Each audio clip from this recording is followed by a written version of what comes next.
Fala galera, David hoje, bem-vindo novamente ao curso Maratona Java. Como sempre, aquele agradecimento e um abraço muito especial para toda essa galera que é membro do nosso canal.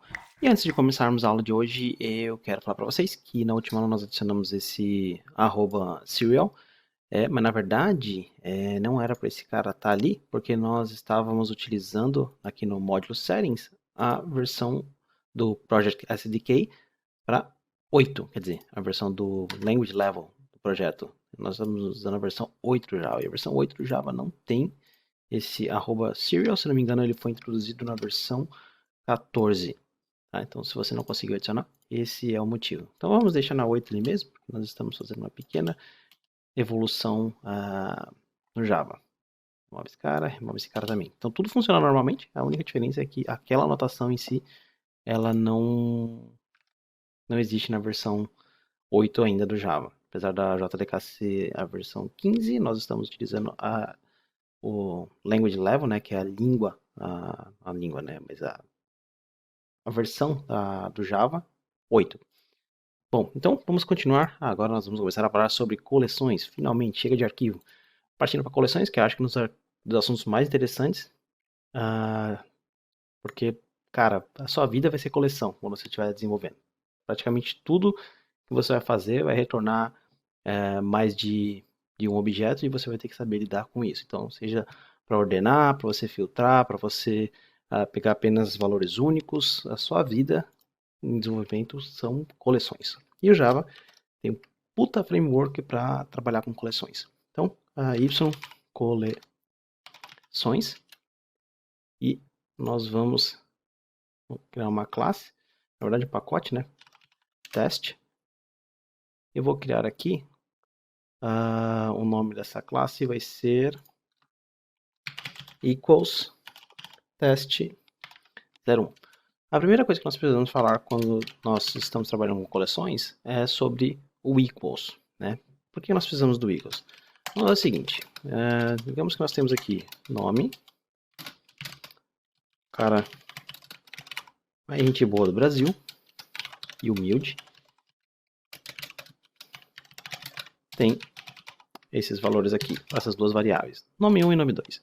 Bom, se eu fizer nome igual ao nome 2, você já tem que saber o resultado, porque você já assistiu às aulas de string. Se você não sabe o resultado disso aqui, volta lá para as aulas de string para você entender o que está acontecendo. Então o resultado desse cara aqui, ele vai ser true, tá? Por quê? Porque ele está fazendo referência para o mesmo objeto em memória. No caso, a string está no pool de strings, então está utilizando a mesma referência. Bom, as coisas começam a ficar um pouco mais complicadas quando você, por exemplo, faz isso aqui. Então, como eu falei para vocês lá na aula de string, isso aqui vai retornar falso. Por que vai retornar falso? Porque você tem o -1 dentro do pool de strings, mas esse new string aqui ele está no heap.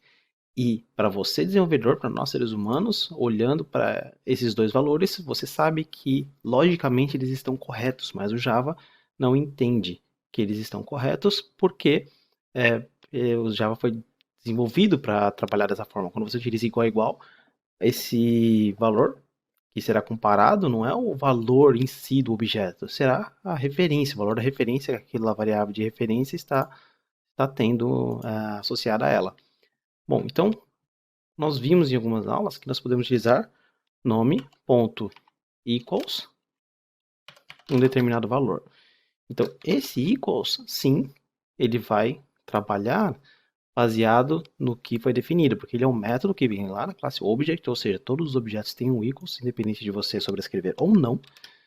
Se eu vir aqui, o equals da string, então basicamente ele pega a string, ele compara o valor da string, então se os dois valores são iguais, ele retorna true. Então essa daqui é a implementação do equals dentro da classe string. Se você for um nível acima, que é a classe object, basicamente você vai ver que o equals, se você não sobrescrever, está comparando se o objeto em memória é igual ao objeto sendo passado como argumento. No nosso caso aqui, o objeto que nós temos é o nome, que é string, mas como o string ele faz a sobrecarga, ele faz a sobrescrita do equals, né, ele está utilizando o valor da string para comparar se essas duas variáveis de referência, são iguais. Vou colocar o valor certo aqui e ainda retorna true. Bom, então, vamos imaginar o seguinte problema. Nós temos aqui um pacote, e o nosso pacote aqui é domínio. E nesse pacote domínio nós vamos criar uma classe e vamos chamar essa classe, por exemplo, de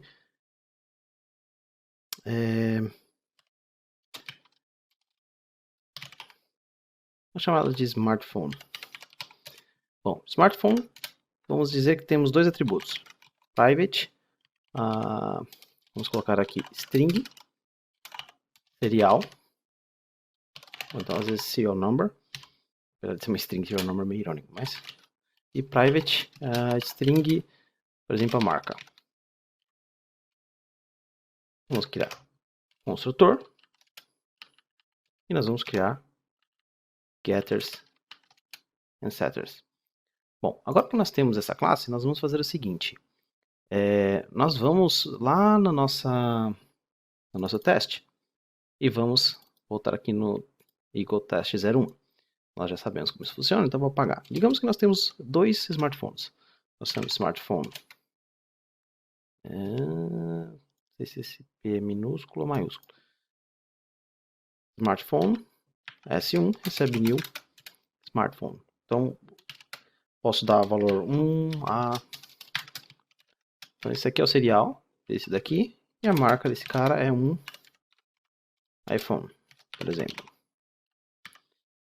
E nós temos S2, que é exatamente a mesma coisa, exatamente o mesmo smartphone, o mesmo celular.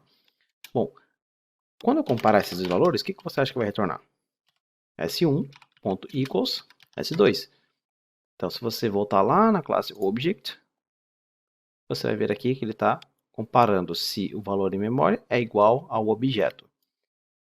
Se nós voltarmos aqui no equals test e executar, if F10, como você pode ver, o valor é falso. Por quê?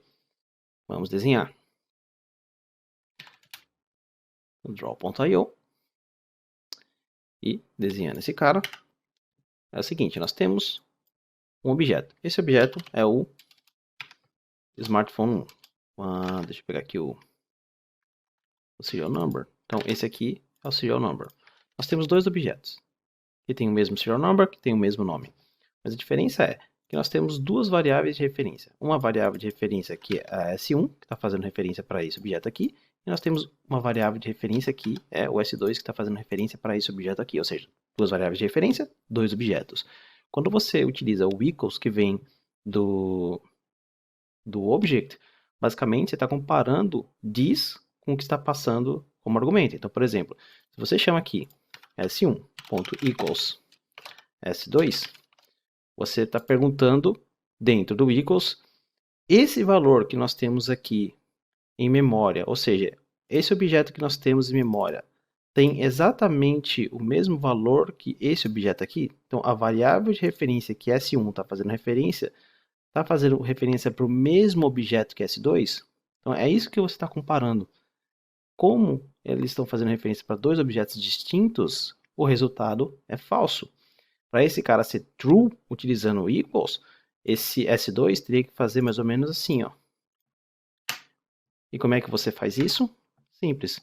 S2 está fazendo agora referência para o mesmo valor que o S1 está fazendo. Ou seja, você tem S1 e S2 fazendo referência para o mesmo objeto. E aí, o nosso equals que nós temos aqui diz é igual ao objeto? Por quê? Porque o valor que você tem aqui é exatamente igual ao valor que você está passando. Então, se você executar agora, F10, você tem true. Impossível não ser true, porque eles são exatamente o mesmo objeto. Mas, para nós, o que interessa é verificar se, logicamente, dois smartphones eles são iguais. Como você sabe que algo é único se tratando de eletrônico? Quando o número de serial deles, o serial number, é exatamente o mesmo. Então, nesse caso, ele seria o mesmo objeto. Então, na próxima aula, nós vamos ver como é que a gente pode sobrescrever o equals para definir o nosso serial number. Então, vejo vocês na próxima aula. Até mais!